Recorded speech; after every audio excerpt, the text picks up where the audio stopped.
Welcome, ladies and gentlemen, to another edition of The Global Reality. I'm your host, Josh Reeves. This is the Wednesday, June 26, 2019 edition of the broadcast. Glad to be back here with you again for another show.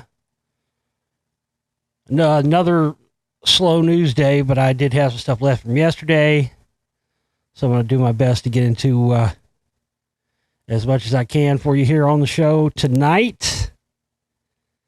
Hope you all are doing well out there. I mentioned yesterday on the show, at the beginning of the show, so go back and listen to yesterday's show at the beginning if you can, so I don't have to go through all of it again today, but this is our fundraising week for the show, and we've got to reach 100% of our operating cost goal by Monday evening, so we're just trying to get as much in as we can before then so we don't get down to crunch time, the wire, red alert situations where we're just, in panic mode. I really, like I said, I've got to stay focused to stay on my goal to get out Spellcasters 2, or at least half of it or something by around the 4th of July or so. That's my goal. And I just need all of your help. Like I said, right now is the most crucial time yet because of all the setbacks I've had. We've moved past the setbacks. Again, the major thing slowing me down, again, like I said yesterday, is the computer situation. That's the main thing. If I had a new computer in here, that would help. But my goal is right now is to be able to at least get part of the whole thing out in the next week or so. And then, hopefully raise up enough funds from the sales of that to get a new computer. And then I can knock out Volume 3 not long after that. So last month we did this thing where everybody contributes $100 or more gets asked a question, and I answered on air. We had some good submissions last month, and so I wanted to do that again this week as well. And so if any contribution of $100 or more this week, and you can send in your question for me to address here on the show, to a topic or anything, globalrealityshow@gmail.com is my email address. And we got one in. I'll start out the show with that today, and I'll get into it. It's a good one. This is why I like doing this. That's why I like doing this. And also because, like I said, I know so much about so many different topics, but, I don't have a crystal ball, man. I don't have the ability to know what you want to hear me talk about or anything else. So I thought, I like this. I like this thing of, you contribute, and then I contribute an answer, back to your question and stuff. I like that. That's participation. It's what's the word? Reciprocity. It reciprocates. I like that. So, and really, the ones last month were great. I mean, we did the Ween one and some other different ones. So yeah, it's really cool. I mean, you could be, if there's a certain band you want to hear me talk about, even if it's a band I don't like or something, I'll go off on it. Luckily, the person wanted to hear me talk about Ween. I think it was probably because I did those, there was this photographer here from Dallas. I did those pictures back in 2008. I hadn't been on air very long. And I was at this art event, and there was this well-known local photographer there, and he was doing free photos of the night. So I was like, you know what? I like this guy. He's a great photographer. I might as well get like a promo shot done. And the thing is, I wanted to be goofy. I wanted to be silly. That's why, if you've seen that picture, you can still see it's black and white. You can still see it on that's from 2008. I think it's on the Podbean subscription thing or something, but it's always been funny to me how many people, have taken that seriously and thought that, it's black and white. I'm holding my chin, I'm, deep thinking, and I've got a fucking Ween hat on, and it's hilarious how many, if you didn't get the joke from that, so many people why did you take that picture? What's up with that picture? Come on, dude. Obviously it's a piss take. I'm wearing a fucking Ween hat, which even the name of the band Ween, it comes from the word peen, like penis, we, come on. It's got fucking Boognish on there, So, that was all just tongue in cheek and hilarious. But I always thought it was funny, and I was like, because you see people that do pictures like that, and they do it seriously. So I was like, you know what, I'm going to do one of these and use it for my official photo. And it's funny how many times I've done interviews and shit, and they see it on there. Another one that I thought was funny that I got a lot of questions about. Somebody used one time. And the interview that I did was one from when I was in a band I used to be in with my sister called the Demigods, and we had pictures from a photo shoot. And I mean, most people don't even know I've got long hair because I keep it up under my hat most of the time. But I do. I have long hair, and it's balding on top, but I don't give a shit. I'm rocking the Devin Townsend skullet till I die. I don't give a fuck. I don't give a shit how dumb it looks. I'm rocking that shit, dude. It's still long, but, balding on the top because I wore hats all the time. I used to have to wear hats at work and shit. But there was one where and I had the Sith robe I used to wear. And I'd wear it I'd come out on stage, and then I'd fucking pull it off and jump behind the drum kit and play or whatever. And we did this photo shoot one time, and I had my hair out and stuff. And that was another one. People were like, oh, he's a druid or just hilariously ridiculous, stupid shit, which was all just fucking trolling. Every bit of that shit, Whatever, one time I did an interview, they were like, hey, what's up with this picture where you got the fucking robe on and your hair's all out? I'm like, it's just, it was a band photo.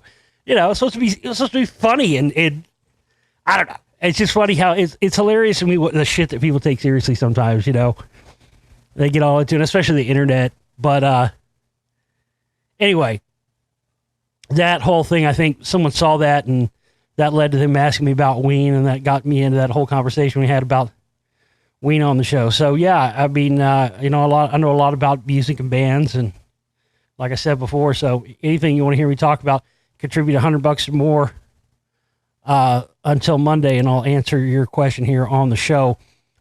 Really, like I said, our goal just for this week before we get to the weekend is to raise at least half of our goal, so we're not again with that much left to go in the last 24 hours before we need it. So all hands on deck, all soldiers on deck. We need everybody to contribute, and larger contributors too, if you can come forward out there.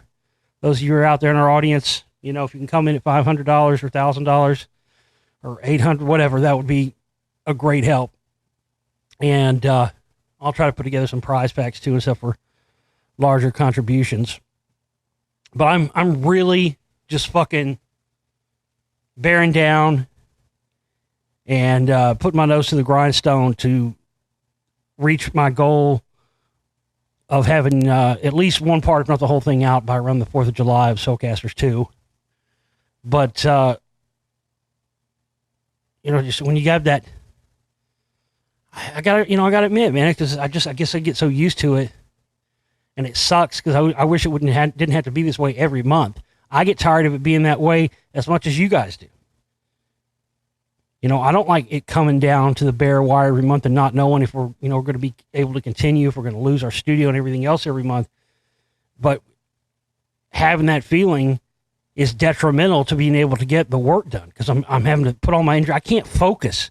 If I'm worried about whether or not we're going to be on our ass, I can't be it doesn't allow me to be able to focus on doing the film work, because like I said yesterday, I do every element of this, man. You don't understand, if you've never done it, how much stress it is to have to do every element. And, in any other film situation, you have one person that does each thing, and it's not stressful because each person just does their job and it comes together as one thing. But I've got to do the job of, 20, 30 people, maybe even more when I do this stuff. So that's why I just want everybody to start getting your contributions in now as early as you can, so we don't get down to the wire again. And so we're going to start out tonight with our first question that's come in for the week. This is from Mike. Mike says, why are the elite so obsessed with gay anal sex? I've seen a few videos that claim that anal sex is the lost key of Freemasonry. I don't believe that. They showed different symbols and corporate logos that can definitely be seen as promoting anal sex. I think all that's bullshit for the most part. The Nazi black sun symbol, that's a sun symbol, not an ass symbol. I don't believe that either. Listen, like I've said before, there's a lot of nonsense out there. There's a lot of stuff that's been put out about this stuff that people that don't know any better because they've never researched any of this stuff themselves latch onto. People make YouTube videos about it, and then the next thing you know, it becomes almost like an accepted fact. The Nazi black sun symbol comes to mind too as being reminiscent of a butthole. I don't buy into that. Another example I found was the Chicago Bulls logo. If you turn it upside down, it looks like some sort of creature being sodomized by another creature. Oh God! See, this is textbook. This is textbook YouTube shit. But you know, before I'm not. Excuse me. I'm not poo-pooing this. I'm glad you asked this question. It's a fucking great question. I'm gonna answer it, and sort of put as much of this stuff to bed as I can. But yeah, I don't. No, the lost key of Freemasonry being anal sex. Listen. I don't believe that for a second. I've studied Masonry and stuff, and I've had actual Masons tell me that I know more about the craft than 98% of actual Masons do. That's a fact I've been told multiple times. The Nazi black sun symbol, that's fucking hilarious. It's kind of like the people that said that Patrick from SpongeBob is promoting gay sex. Come on.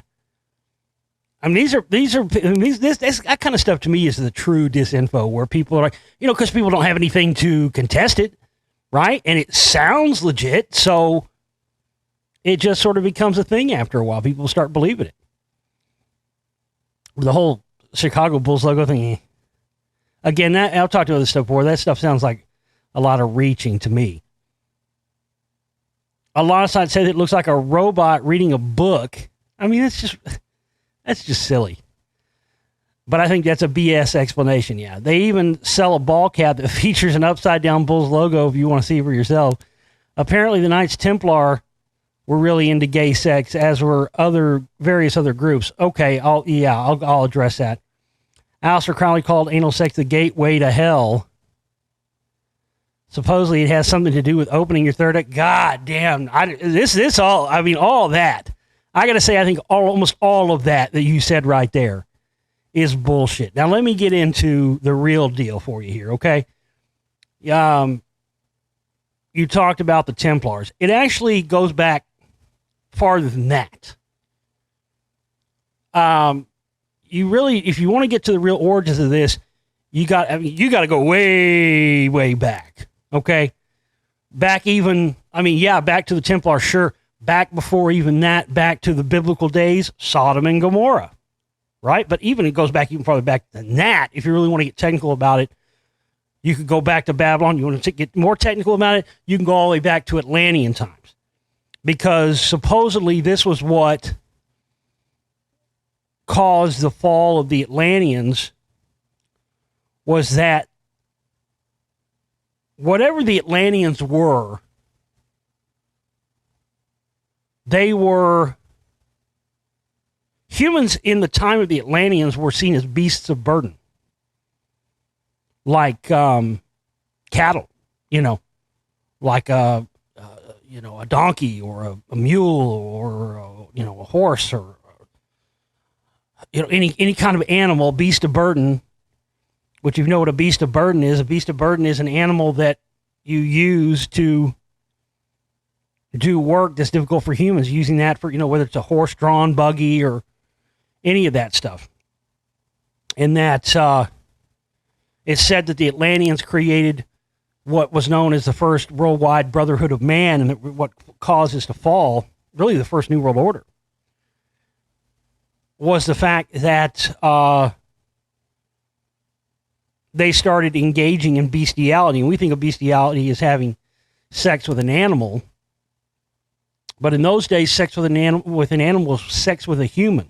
Was these godlike Atlanteans began to have sex with their beasts of burden, which were humans or human-like creatures or proto-humans. I mean, something of that nature. And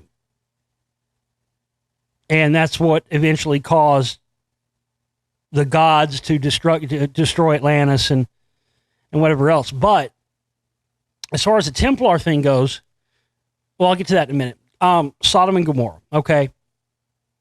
The whole reason, to answer your question very just easily, and why they're so obsessed with gay anal sex, I don't even know if it's particularly gay anal sex. I mean, yeah, that's easy to say.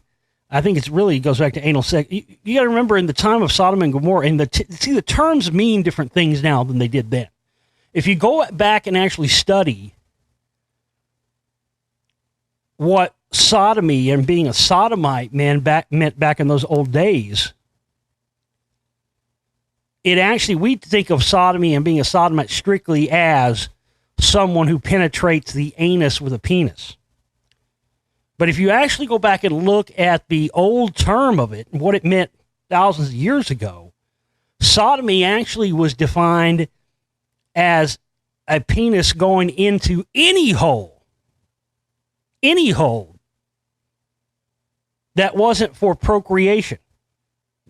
So even oral, back in those days, ladies and gentlemen, fell under the guise of sodomy. Because you're not getting somebody pregnant. So, you know, if I'm going to fuck you in the ear, I'm going to fuck you in the eye hole, I'm going to skull fuck you, I'm going to fuck you in the goddamn nose hole. All that in those days was considered sodomy. And, of course, you know the whole story of Sodom and Gomorrah.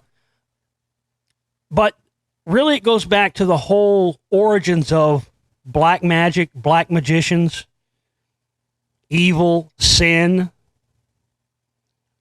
And so the black magicians of the highest orders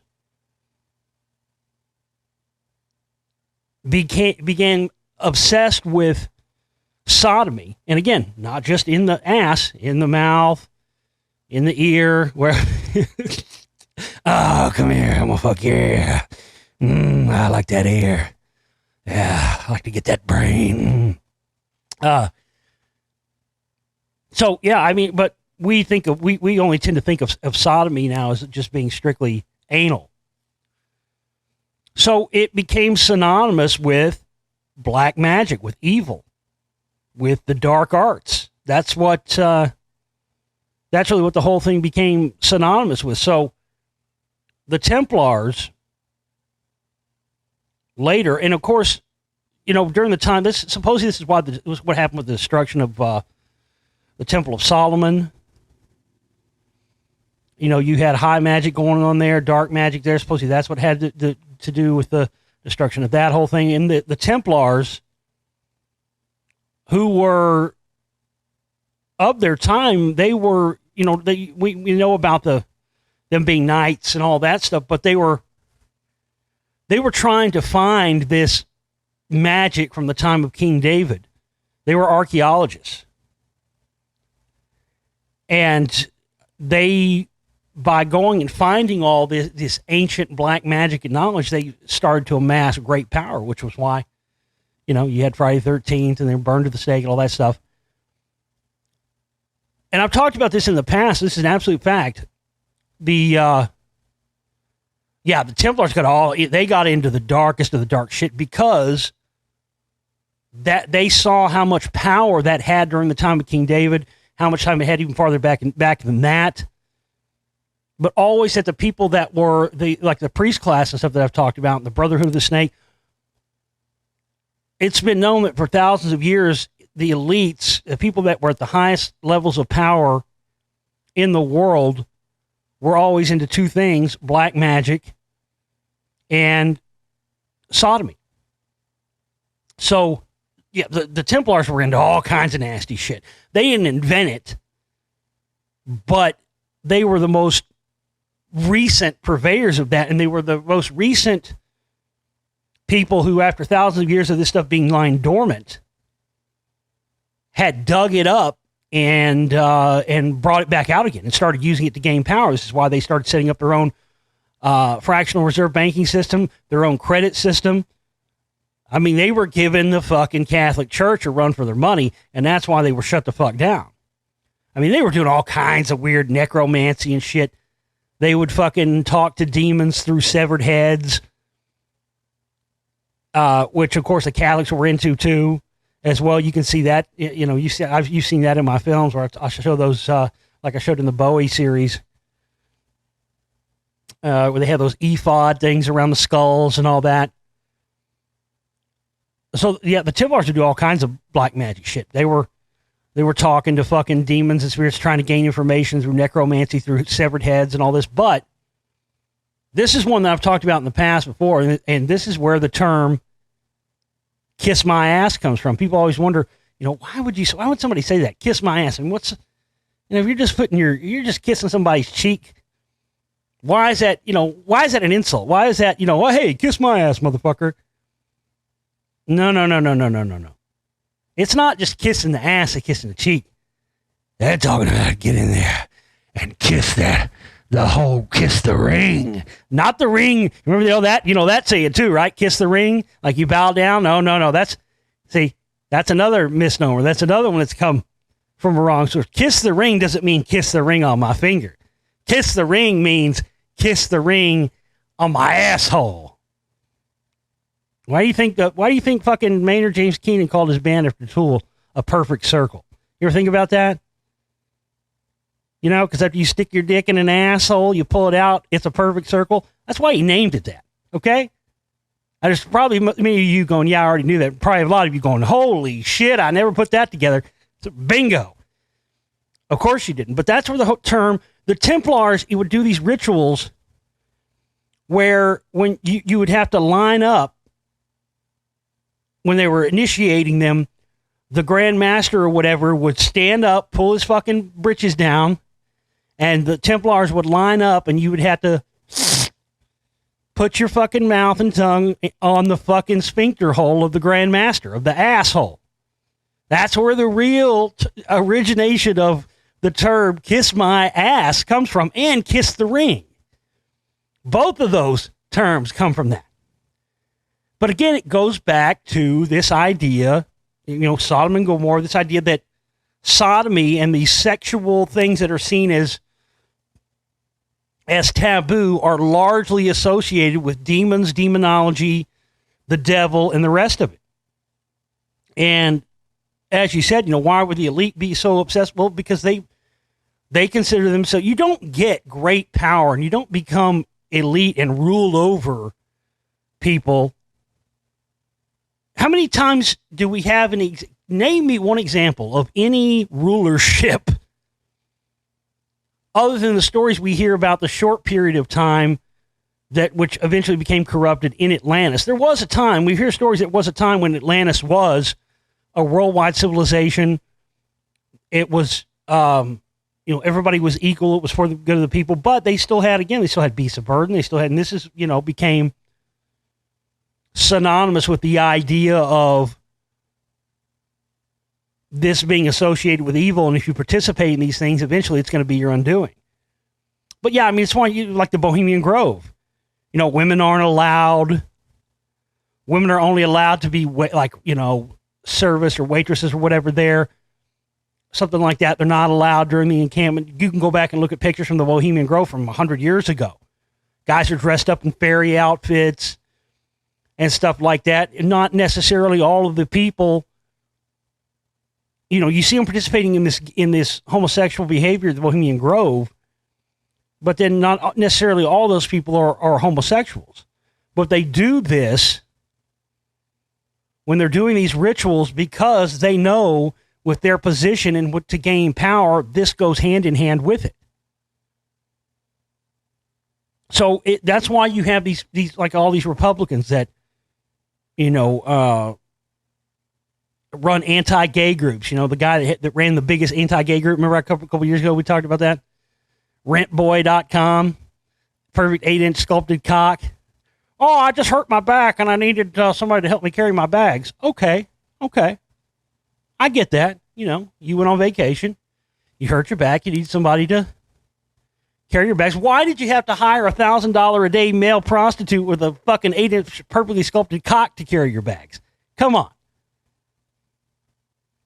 So again, a lot of these guys, that's the thing. They may not be technically homosexuals themselves and may actually be married and have kids and stuff, but they know by nature of climbing to the top of their profession that this stuff comes into play. And that's why it's leaked over into Hollywood, leaked over into the music industry. And this is why even in the early days of music, the blues, the early days of the blues, Robert Johnson and all those guys, go back and listen to that. Those guys created their own. I mean, everybody knows a story about Robert Johnson going down the crossroads, selling his soul to the devil and all this stuff. But the coded language of the blues, which later Led Zeppelin copied, was the way for them to incorporate these ideas of the devil and evil and stuff that's associated with, sodomy and sexual acts and stuff. That's why they use the stuff, the coded language of the blues. Backdoor Man, that's where that came from. And then Jim Morrison did a version of that. Backdoor Man, shake for me, girl. I want to be your backdoor man. That's what all that was about, was using what they called the coded language of the blues. Squeeze my lemon till the juice runs down my leg. Squeeze it so hard, I'm gonna fall right out of bed. I want you to squeeze my lemon till the juice runs down my leg. I wonder if you know what I'm talking about. All the way you squeeze it, baby. Gonna make me fall right out of bed. I mean, that Led Zeppelin didn't make that up. Go back and listen to the early. Blake got that all from the early blues shit. Squeeze My Lemon and Backdoor Man, all that stuff was a way for them to incorporate the idea of the darker end of life. That's really what the blues originally came from. It wasn't just about expressing, negative emotions and, oh, my baby left me and all this shit, but it's also a way to express being into butt sex and not being able to say, oh, girl, I'm gonna fuck you in the ass. Oh, come over here and take this big black thing. They couldn't do that. They couldn't get away. White people would have fucking burned them at the stake. They had to figure out a way, and that's what they did. That's why the old original blues guys originally created what they called the coded language of the blues. And then Led Zeppelin just took that and incorporated it, and it worked, and Jim Morrison did it too. Backdoor man. I mean, that's what, hey, girl, I want to be your backdoor man. That's all that stuff. That's what it was originally came from. And that's why there was such a close association with the whole idea of Robert Johnson selling his soul to the devil for the ability to play guitar so well. And then these lyrics having sexual connotations that they then encoded into, stuff like, oh, I'm, hey, girl, I'm coming around the back door. Don't you hear me knocking on the back door? That's another one. Can you hear me knocking? Remember, Rolling Stones did that too. That's where they got it from. Can't you hear me knocking on the back door? Can't you hear me knocking on the back door? Again, that's where all that stuff comes. This idea, it's always been taboo, but it's been closely associated. And this is where the original, it's all going to be the Spellcasters, but this is where the whole first genesis of what later became like the whole satanic panic. That's why they created the whole bullshit satanic panic thing, because they were trying to draw attention away from the fact that the elites and the people who run these big record labels and stuff were into all that shit. So they were trying to pass the buck and get away from it by, claiming that these bands were worshiping Satan and all the rest of this stuff, when really all the bands were doing were either copying stuff that they already knew, or they were doing this stuff because the people at the record labels were telling them that's what they needed to do to sell records. It's just passing of the buck, but it really boils down to, answer your question, what it all boils down to is the idea that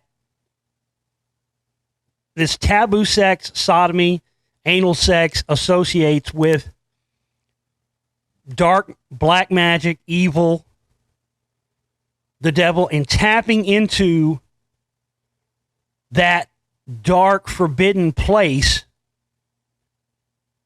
in order to align yourself with evil, in order to gain power within this material existence.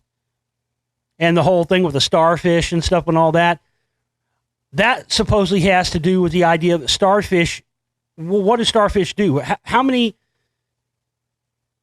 how many creatures do we know besides the starfish that regenerate? Meaning you could cut a starfish up into pieces and chunk it in the water, and each one of those pieces will regenerate and create a new starfish. This is another element of it. They believe that by penetrating the starfish, that there's some sort of regenerative power that comes from that. Sort of a regenerative, almost like a fountain of youth type thing, if you will. That's another thing they believe. I mean, look at fucking, what was it, Kirk Douglas? Jesus Christ, man. Kirk Douglas. That guy, I mean, that's the original Me Too right there. That motherfucker. And notice they never go after Kirk Douglas. Nobody, I mean, that guy, the stories have been out about Kirk Douglas for fucking half a century, man. About what a sodomite and a fucking perv he was and raping women. And, he took Michael Douglas, his son, to a brothel, had him fucking whores and prostitutes when he was like 13. I mean, that's all been out there. That dude's 103. He was born in 1916. Yeah. And he was one of those original guys, like I mentioned at the beginning of the first Spellcasters film, of all those original Hollywood people that were all Jewish that all changed their names so that no one would know about their Jewish origins and all that. Yeah, he was one of those. Motherfucker's 103 years old, still kicking it. Why is that? Well, because he fucking penetrated the starfish a bunch of times, I think, probably. Either that or he got the stem cell smoothie formula from Henry Kissinger. I don't know. But, no, I mean, really, honestly, I mean, all that stuff that you named, I mean, look, there's a lot of BS about all that stuff out there. There's a lot of misassociation with stuff. And I know people are well-meaning, but really the bottom line of it is, and this is why that I believe this is why, and listen, if you're gay and you're into gay sex, I mean, I personally don't care. It's your fucking business. It doesn't make a fuck all difference. If you're a good person, I don't give a fuck what you fuck. I don't give a fuck where you put your dick. It don't make a fuck to me. But with that said, a lot of people are unwilling dupes to this idea of, this is why they started to push the homosexual thing. It sucks because they've created this environment where you can't even tell the truth about this stuff without people trying to make you seem like you're homophobic. Telling the truth about something and talking about the truth about it does not mean that you have to believe that thing is necessarily bad. Like, I don't give a fuck if if you're gay, but at the same time, I have a duty and I have a responsibility to tell people, especially like when somebody asks a question about this, the information, the bottom line of it is they want to create more evil, more wickedness, and more dark forces in the world. And this is why they've been pushing the homosexual agenda for so long. Because it used to be just people, because 100% there are people that are born homosexual.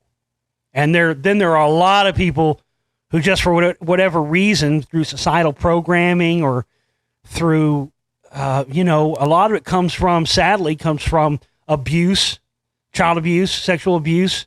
When they're young, there are a lot of people who aren't born homosexual, but they're sexually abused by, they're homosexually abused at a young age.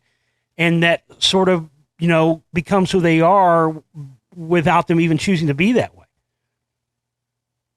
So there is two different types of gay, 100%. There are people who are not born gay, but become that way by circumstances in life, societal programming, sexual abuse. Then there are other people that are just born gay. I mean, there literally are. I went to school with a kid in third grade.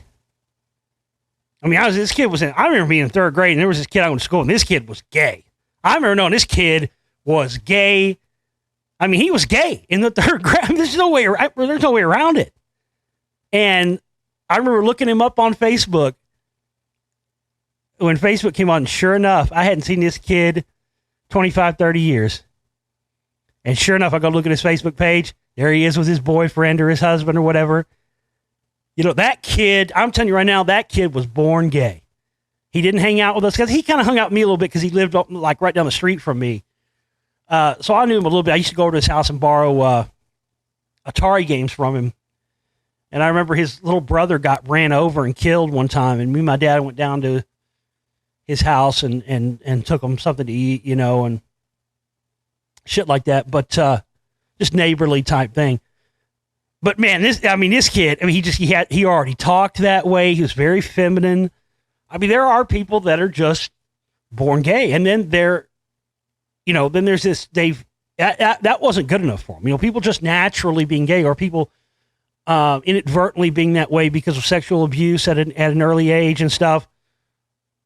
That wasn't good enough for them. That's why they started to push this agenda and to try an attempt to normalize homosexuality, is because they're trying to build up their numbers and build up the energy that they believe they draw from and gain power from, which gives them the ability to rule.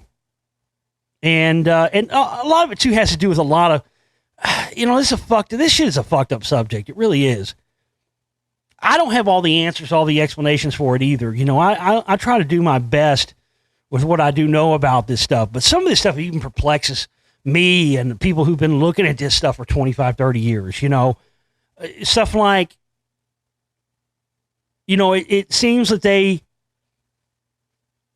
whole thing with, it seems like they're anti whatever, anti-good or anti-positive or anti, Jesus or whatever. I don't know. But then a lot of what the elite do seems like they're trying to,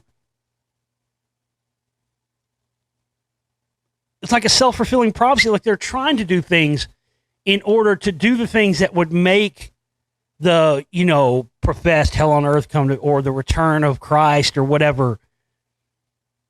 A lot of their actions seems that they want to do these things in order to prove that Christ doesn't exist and all the rest of this stuff. So they're trying to do all the things that have been written as being evil and the things that would bring about hell on earth and stuff, because they want it to happen. They're trying to make it happen. It's crazy. I don't even know how to put some of it in words and even discuss it a lot, because, you'll see them push atheism and you'll see them push stuff like that. But again, atheism, I've talked about this before, atheism is no threat to them. That's why I've always said, is the worst thing you can do. Being an atheist is worse than being a blind follower of religion. It really is. Because if you're an atheist, they got you right where they want you. That's where they want you. They don't want you to believe in nothing, because then they got you. It's much worse for the standpoint of the elites for them to have you in a position where you don't believe any of it's real, good, evil, or otherwise, heaven, hell, this, that, or what else, because you are even less of a threat, but you're no more of a threat to them as someone who's a blind follower or a believer. Then they just have you completely neutralized. That's why I've always, because people always ask me, which I think is just completely stupid, oh, are you a Christian? If you're a Christian, I'll donate to your work. But if you're not a Christian, I'm not going to donate. I am not a follower and adherent to any religion, and never will be. I ain't no fucking atheist either. But I believe that all religions are the creation of man, and they are the attempt to understand divinity, understand the divine, that we cannot truly and fully understand within this realm, within this dimension. So, absolutely, I believe that there's a higher power, there's higher conscious, a collective unconscious. I believe that there are multiple dimensions, that we are multiple dimensional entities that are in these 5 sense reality meat suits, carbon-based meat suits. I do believe that we go on to other realms and other dimensions. I don't believe death is the end, absolutely not.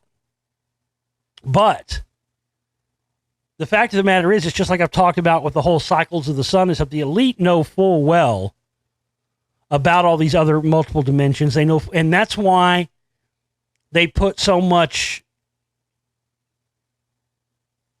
what's the word I'm looking for? Currency into this reality because it's the only one they can control. They can't control. That's why they're so obsessed with finding all this ancient technology and covering up all the stuff from the ancient civilizations and why they want to launch wars in the Middle East. I mean, they are hoping to find this ancient technology because they believe that they can, quote unquote, storm the gates of heaven. That's what they believe. They believe that they can go through stargates. They want to find the technology to build and go through dimensional stargates into other dimensions, where they can go and spread evil and destruction throughout multiple dimensions. They don't want to just rule this dimension. They want to rule multiple dimensions. And also, I believe that's where the whole obsession with the whole gay anal sex thing, the stargate, the wormhole, and the association with the anal sex thing and black magic and dark magic thing too. Aleister Crowley calling the anal sex a gateway to hell. I've never heard that. I mean, I do know that he was into sodomy and stuff like it. But, I mean, hey, let me look at, like we talked about the music thing, Led Zeppelin. There again, with Shake For Me Girl, I Want to Be Your Backdoor Man and all that. Well, there's a reason, there's a reason why Led Zeppelin never reformed. Yeah, they did the stupid thing at Live Aid that they blamed on Phil Collins, which was really their fault, but they blamed on Phil Collins. That sucked. Then they did the thing for Ahmet Ertegun they did about 10, 12 years ago at the O2 where they did with Jason Bonham, and they never did it again, but they never kept going. They didn't reform. And they don't talk about this much. But, the members of Led Zeppelin, after the death of John Bonham, believed that they were cursed because of their association with black magic, with the whole Shake For Me Girl, anal sex, backdoor man stuff, and also Jimmy Page being into Crowley and the dark arts with that. I mean, at one time he owned the largest personal collection of Aleister Crowley manuscripts in the world. He owned Aleister Crowley's house. They recorded a bunch of the songs there. And they all had fucked up shit happen to them after the result of that. They had, they got ripped off by Peter Gran and all kind, they got ripped off. Then you had the death of Robert Plant's young son. And then of course, the death of John Bonham, who died in Aleister Crowley's house. And that was sort of the final thing where they were like, okay, I mean, you've seen all that shit Jimmy Page wears, and they all had the different symbols, those are all different alchemical and magical symbols they all had, the 4 symbols from the Led Zeppelin 4 album. And Jimmy Page had the suits and he had that fucking Zoso on there. That was one thing that blew my mind when I found out about that, when I found out about the whole Zoso thing. Zoso is a demonic entity that's been channeled for over thousands of years, for like 1,000 years or something. I mean, it's an actual, Zoso is the name of a demonic entity that Jimmy Page specifically channeled. And that he would channel, that's why he got into heroin and all that you would channel and put yourself into a state of trance in heroin and then channel this demonic energy and then channel that into the music, into the recordings. And it's interesting that the final Led Zeppelin album, to top off their career, right before John Bonham died, the album that topped off their career, what's the name of that album? It didn't dawn on me when I was a kid. I just thought it was what it was. It wasn't until I started researching this stuff and I went, oh, In Through the Outdoor. So, all the Crowley stuff, Jimmy Page owned his house, Zoso, the demon, he had that written on it. Remember that dragon? I mean, there you go. He had that fucking dragon suit that said Zoso on it. I mean, he was channeling that shit every night, just going out on stage in that fucking outfit, man. And, Shake For Me Girl, I Want to Be Your Backdoor Man. And then you get to the last album and it's called In Through the Outdoor, which is a term for anal sex, going in through the outdoor. And so, yeah, I mean, this is, there's no secret as to why that whole thing surrounded Led Zeppelin and why they wanted to get the fuck away from it and not approach that shit again, because they all felt the repercussions. I can't remember if anything, I feel like I want to say there was something that happened to John Paul Jones too, but I can't remember specifically what it was. But the biggest thing, of course, was first the death of Robert Plant's young son, and then the death of Bonham and all that stuff. It was just, it was too much. But Mike also asked here in his question, one other minor question too, if you can answer it real quick. Do you have any more info on the supposed Avril Lavigne replacement clone? Could you give us any more updates if you come across more evidence? I've done side-by-side comparisons, and the old Avril from the Let Go record doesn't really look like the Avril you see today. Her jaw and other features don't look like they match up. I kind of thought she looked different for a while ago.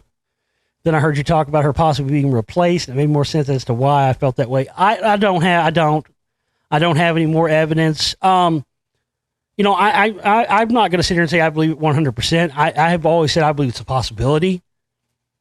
Specifically for most of the reasons that you named right there, but also because when she supposedly got ill, and was it Lyme disease or something? And you didn't see, nobody saw her. I don't remember how long it was, maybe a year, maybe longer, maybe 2 or 3 years. I can't remember. But it came out that she was ill. Nobody saw hiding her hair. There weren't any, no paparazzi saw her, no interviews. She was basically poof and be gone. She was not seen. And then when she came back out and she was seen again, she looked completely different.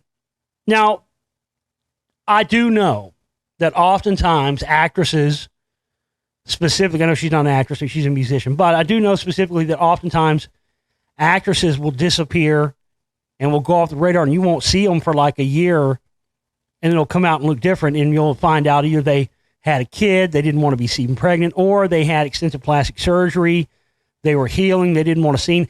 It's possible, that she got sick, decided to have plastic surgery, and then wasn't seen for a while. That's a possibility. But again, from what I've seen and what I'm going to be covering in part 3 of the Spellcaster, with the stuff with people being replaced and clones and all that, I talked about some of that stuff in the Mystery Hollywood series as well. Man, if you still haven't seen the Mystery Hollywood 5-part series, you got to see that. I suggest, here's what you got to do before Spellcaster 2 comes out. You got to watch Spellcasters 1 if you haven't seen it. You got to watch Spellcasters 1.5. You need to hear the audio book, The Covert War on Rock. That's very important. That ties into this work. And then you got to watch the Mystery Hollywood 5-part series, and then you'll be ready to go for Spellcasters 2 and 3 when it comes out. So, no, I don't have any more stuff on the Avril thing. Again, I've only always said that I believe it's possible. I've never said I 100% believe it's true, but it's more than possible and more than plausible just based on other cases and stuff where we've seen that. So I hope to show more evidence towards that kind of stuff in Volume 3. Also, could you give an update on the show on when the Blu-ray box sets are going to mail out? I purchased one of the deluxe box sets in November. Haven't heard you giving any updates. Well, as I said before, that's all indicative of when the Part 2 and Part 3 are out. So when Part 2 and Part 3 are done, then I'll start putting together those limited edition sets and send them out. So right now, if we stay on course and we reach our goal, our operating cost goal, and I can stay on track for this, then get a new computer in here and get 3 out, I'm shooting for sometime in September for those box sets to be sent out. So there you go, Mike. Thank you so much for your $100 contribution and for your question. I hope that I was able to give you at least some insight, more insight than you already had on this stuff, and hopefully dispel some of that BS that you've unfortunately had to wade through. I know, buddy. I'm with you. I've had to wade through a bunch of BS myself too. All of us do when we're researching these topics. That's again, that's one of the things I've had to endure in working on this film series. Come across one thing, it makes sense, and then you find some other info that says, maybe that's not true. Then you got to go back and rewrite stuff and change up shit you already did a year ago. It's frustrating, man. But that's another one of the reasons why it takes so long. So I want to make sure that I got all this stuff as airtight as I can before I put it out, because I don't want to put out anything and go, oh, I wish I wouldn't have put that out. I don't think that's true now, but I put it in the film. You know what I mean? I try to keep this stuff to be as accurate as I can before I just throw it out there, because I'm telling you right now, if I'd have just thrown Spellcasters 2 or 3 out a year ago, there'd be a lot of shit in that movie that I wouldn't agree with now, because I found contrary information that shows that I wasn't right on about some of this stuff initially. So, again, that's why, it sucks to have to wait. I get it. I wanted to have the stuff out a long time ago. I get that. But the biggest thing that I take comfort in is I'm going to feel confident when this is finally done very soon, that I didn't just rush this out, and that for the sake of the truth and for the sake of you, the audience, I've produced the best thing I could possibly produce with the most accurate and airtight information I can. And I'm not just throwing a fucking mediocre product out. I put my name on the shit, man. It may not mean shit to you, but it means everything to me. And I'm not just going to throw out some mediocre product with half researched or, has half truths or stuff in it like that. I can't do that. I'd rather take 10 years to make a movie than throw out a mediocre product with my name on it that has shit in it that I'm going to regret putting out. And I know that's difficult if you've never put anything with your name on it and put your whole reputation, everything on the line for something like this. I get it. You can't possibly understand what that's like. But again, I'm not going to throw out a mediocre product with my name and my reputation on it just because, oh, I'm ready for the movie. I'm ready for the movie. I'm ready to see it. I'm ready to see it. Hey, I get that. But it's going to take as long as it takes, because I'm not going to do you the stuff I recently had to talk about with the shit that especially in light of the stuff I talked about recently, with all the Graham Hancock stuff. So you can bet your bottom dollar and be even more cautious about that kind of shit now. You know what I mean? So that's the whole thing. I wanted this stuff to be out. Volume 1, when Spellcasters Volume 1 came out in 2016, it was supposed to be out like a year before that. But I didn't feel it was ready. I took my time, and goddamn, I'm so glad I did, because there was things that came out that we ended up putting in that film that came out within like a week of the movie being done. That had I rushed it out the door before that, wouldn't have made the film nearly what it was at all. So I'm a big believer in everything happens when it's supposed to happen. And, I'm just so glad that I'm finally getting to that point. It's been a lot of work, a lot of rewrites, re-editing, starting from scratch in many cases. I've had this thing almost in the can 3 or 4 times and scrapped everything and started over. And if you think you're frustrated because you're ready to see this movie, you can't imagine. But I'm not going to get up here every show and bitch about how frustrated I am about it. I'm not going to do it. It doesn't do any good to do it. That's why I've just continued to just do the work and taking the attitude that, guess what? No matter how long it takes to do it, and no matter how many times people cry and moan that they're ready to see the movie, I get that. But it's not their name on the line. It's not the person that wants to see the movie right now and know the info. It's not their name on the line. It's not their name on the package. It's my package. Of course, there are people's name on the package that contribute and stuff like that. People that donated and they get their name as special thanks. Hey, I don't want to do, and producer credits and stuff, I want to do it for those people too. I don't want to put out a mediocre name, a product with your name on it either. Or something that, I'm sitting here 6 months after it's out going, oh God, why did I fucking put that in there? Why didn't I look? Why didn't I research that more? Why, I would rather scrap the whole fucking thing 3 or 4 times to start over like I've done than put out something. And this is not OCD perfectionist shit either. I can only do what I can only do, and I only have the skill set I have. But, this information and what I've uncovered and how many years it goes, it's worth it. I wouldn't have put all the time and energy and gone through the stuff I've gone through with my health. And, I'll be honest, this stuff cost me support. People wanted this movie to come out for a long time, so they haven't been supporting my work because they think I'm just breaking or bullshitting or something. And I've had to deal with that. I've had to put up with it and deal with it. You think I want all that to happen? No. Fuck no. Of course not. But again, it's my name on this, man. And this is important. And it's too important, way too important of a topic and something that no one else has touched. I've uncovered here stuff that nobody else has gotten to yet. That you could, like I said, I go search stuff I found on the internet. Nobody's uncovered it yet. That's the kind of shit here. And so that's what this is about. This is not some perfectionist thing. This is about getting it right and making sure that it's right before I put my name or your name, my money and your money into it and put it out there and then realize 6 months later I fucked up because I rushed it instead of taking the time to craft it and do it right. I'm a craftsman, man, when it comes to this. I really am. I'm trying to craft something here that people are going to watch and draw stuff from decades from now. I really am. That's the most important thing. This information, what I've uncovered here, and how many years it stretches, and how many different groups and bands and everything that intertwines with it. It's no one's done it yet, and it's really a historic piece of work. And that's why I felt that it's been so important to get it right, and to not go back and have to go back. Oh, I wish I would have done. No, This is going to be right before it comes out. And it's fucking close to being right. Finally.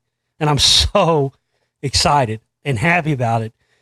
And just, grateful to everything. Grateful to all you, my listeners, all my supporters. I'm grateful to other people that help put in money for this thing, and the people who have stood by me while I've had to work on this thing. I know it's been frustrating, but it's going to all be worth it when you see the final product, man. And, again, like I said on yesterday's show and at the first of the day show, that's why this week, reaching 100% of our goal is the most important thing. And the most important thing is the most important time there has been. Because I had to trash this shit, start over, start from the beginning. There's been times when I wanted to give up. Are you kidding me? There's been 100 times I wanted to give up and scrap this whole thing and say, why the fuck did I ever fucking decide to try and make this film? I'm a crazy person. I shouldn't have even tried to do this. But what would be, if I quit now and I stop and I don't do this now, they win. Fuck that. Again, I'd rather take 2 years, 3 years, 4 years, 5 years, 10 years than either A, let them win, B, give up, and C, put out a mediocre product with my name and your name on it. And even if your name isn't on it, you want to turn other people onto this info, don't you? You're going to want to show people. You don't want to give your fucking friend or at work or your fucking cousin or aunt or whoever. You don't want to fucking give them something that's half-assed or something where you're like, he's kind of off the mark there. No, you want to feel confident and give them something like, look, watch this. This is going to fucking blow your nuts off. This is going to blow your tits off. You're not going to fucking believe this shit. You want to be able to feel confident when you give them a piece of my work to watch. And I don't think I gave that kind of thing enough consideration in the past in my work. And, I call it maturity. You might call it stupidity. I don't know. But really, I think it's maturity. I think it's me at least having enough consideration for a lot more elements and aspects, stuff like what I just said about, you want to feel confident turning somebody onto the info and all that. And I never really gave those consideration. In the past, it's all been about, especially when I was doing the first 2 or 3 films I did, they were really rushed, man. I didn't know what the fuck I was doing. I never made films before. I was trying to learn how to make movies at the same time I was making them. And that, produced some mediocre shit. But it is what it is, and it was what it was for the time. And I don't regret any of the movies I've made, I don't. But I don't want to regret anything. And this, like I said, this info is so important for me to get right and to assure that I get right, that's why it justifies the amount of time and effort I've put into it. And, again, none of it's possible without you guys, man. I wouldn't be sitting here right now doing this And for as long as I have, this is my 12th year on air. I wouldn't be doing this if it wasn't for the people that donate and support my work and buy the films. That's why you got to do it. You know, buy the downloads, get yourself a subscription to the archives. Any day now, YouTube could be shutting us down. And we got, reaching 100% of our operating cost goal this week. That's why we need everybody to get it in here right now as soon as you can, all right? I got to get back to work on this shit. Fuck all this. I don't have, none of the rest of this news is worth talking about today. I'm going to be doing shows every day this week. Anyway, so we'll get into more news and shit tomorrow. All that stuff was not really worth it. This is way more important to get into and talk about what we've been talking about here today anyway. So, again, if you want to get your question, Mike, thank you again, man, for your question. I hope I did my best there for you. Yeah, everybody contributes $100 or more. You get your questions in, and I'll do my best. Again, I don't have a crystal ball, and I certainly don't know everything there is to know about everything. But I do feel that in terms of people that there are out there now that aren't fucking shills, sell out, disinfo agents, listen, I wish there was 10 people I could fucking point you to that were better at this than me, because I'd sure point you to them. I would. But unfortunately, everybody else is sold out, gone to the dark side, et cetera, et cetera, et cetera. And I just don't know anybody else is doing this from the pure place anymore that I am, and that's a shame. And that's why I can't give up or go under or not reach my operating cost goal or not get this film out. Because, man, if I go down, it's looking bleak. It's looking bleak after that, brothers and sisters. So, speaking of brothers and sisters, I'm going to give a quick shout out to my sister Jamie Reeves. It's her birthday today. Shout out to her, best sister in the world. She's a great mom too. So shout out to you, Jamie. I hope you have a happy birthday. I'm going to get off of here, get back to World of Film. Please help us reach our goal. Get some downloads. Get yourself a membership to the archives, because if they pull me off YouTube and I'm off YouTube, that's the only way you're going to be able to continue to get the show is by becoming a member of the archives. So, another thing I want to address too. I'm not coming down on anybody. I don't want anybody to get offensive. I don't want the person that said this to take offense, but he's not the first person. I get this a lot. And I guess it's people just don't know about the download shop. My download shop is where all my work that's not the radio show is, okay? All my documentary films I've made, I started making documentary films in 2007. Same month I started this radio show. September will be 12 years on air for the Global Reality. It's one of the longest continuing running shows of its kind on the internet. All I've done, I don't know how many I've done. 16? How many is it? Of audiobooks. Anybody know? I think it's 16, isn't it? Yeah, 16 audiobooks. And people out there, there's people that think I've only done 3 or 4. Well, why don't you do any more audiobooks? I get that all the time. I have. Just because they're not on YouTube. What they mean to say is, why don't you do any more audiobooks and put them out for free? Well, the original ones I did, I never wanted them. I never uploaded those to YouTube in the first place myself. People cut those out of my shows and uploaded them to YouTube in the first place. That was not me doing that. But I've done a bunch. I've done 16. I asked somebody, was asking me about that a few months back. How many audiobooks do you think I've done? They said Emerald Tablets, Lost Book of Inky. They could name like 2. I'm like, dude, I've done 16. They're like, 16? Like, yeah, go to my download shop. You can get the pack in there. I even included the 16th one, the one I mentioned earlier, the Covert War Against Iraq. You can actually get that one in the 10-year anniversary pack now in the download shop. 16 audiobooks, 104 hours of content for $30. You can also get the collection we put in there now that has all my films, all my audiobooks, and every single item in the download shop for just $175. You save like about $150, $160 getting it that way. So check out the download shop, get yourself a subscription to the members archives, and contribute whatever you can to our operating cost goal. And everybody contributes $100 or more gets to ask a question like Mike did. And, like I said, really what we need is a couple people that can come in at big amounts this week. Man, again, none of this is possible without you. And I love you guys so much. And we'll see you back here tomorrow. All right. Take care.